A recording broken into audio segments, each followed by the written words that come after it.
I've just come back from Labor's National Conference where we spent an arduous 3 or 4 days trying to develop the new platform, put in place the broad framework for Labor's policy for the forthcoming election. I'm pretty exhausted as a result of this. It's an arduous process, going from 7 o'clock in the morning through till 10 or 11 at night, with endless amendments, negotiations, discussions, a few debates, and lots of discussions with individual members of the business community. We had a business observer centre as usual, and I, along with several other shadow ministers, had to do lots of meetings with particular business representatives throughout the course of the conference. There's a number of highlight issues.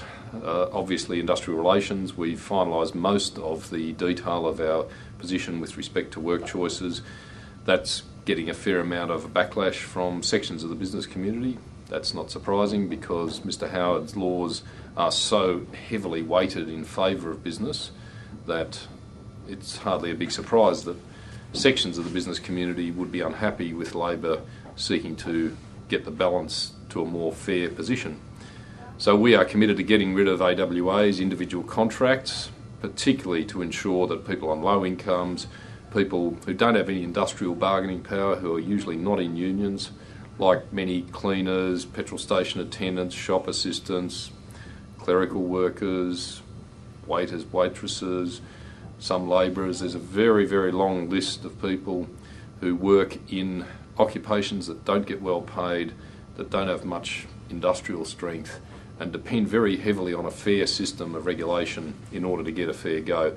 Well, we're going to ensure there is a fair system of regulation, and we, in spite of being hit with all sorts of nonsense by Mr Howard, claims we're run by union bosses and all of this rhetoric, and criticism from sections of big business, we are going to stand firm and ensure that we get a fair, decent system of industrial relations regulation in this country.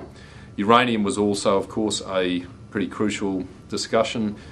We've had, in varying degrees, a policy position for many, many years in opposition to the mining and export of Australian uranium.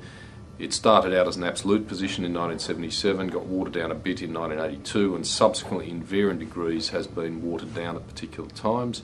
In recent years it's effectively been a no new mines position.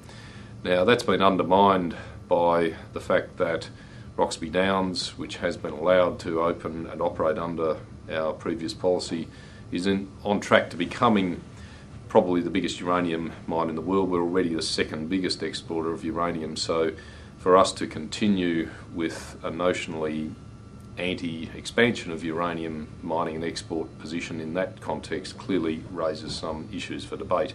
We had a pretty passionate but civilised debate about the issue. We've introduced a range of stricter safeguards with respect to the export of uranium in order to deal as best we can with the issues of nuclear proliferation and nuclear waste. There are no solutions to those problems, but there are ways that Australia can seek to use its strategic position in the wider world to get the best kind of improved outcome that is available to us.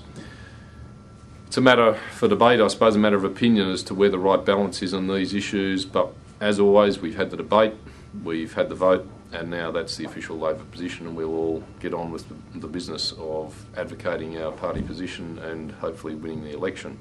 There are a number of other issues floating around at the conference, of course. I had to deal with a pretty wide range of amendments because of my responsibility as Shadow Finance Minister and Policy Coordinator. I had a lot of firefighting to do to ensure that we ended up with a coherent, formal party position. As you can imagine, in a conference of 400 plus people, there's a great divergence of opinions and interests, and you get some positions being advocated sometimes that can be a little out there, to be polite about it.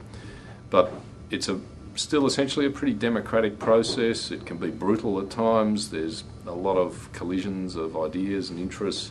That's what politics is about, and particularly in a major party, a large party like Labor, that's unavoidable. But it's over. We've done the hard work. We're on track heading towards the election. We've got a lot more work to do. We've got a big mountain to climb. We've got more policy to announce, but the foundations are now sorted. The collective position on behalf of our party is now organised. Everybody understands the direction we're heading in. Now we're going to get on with the business.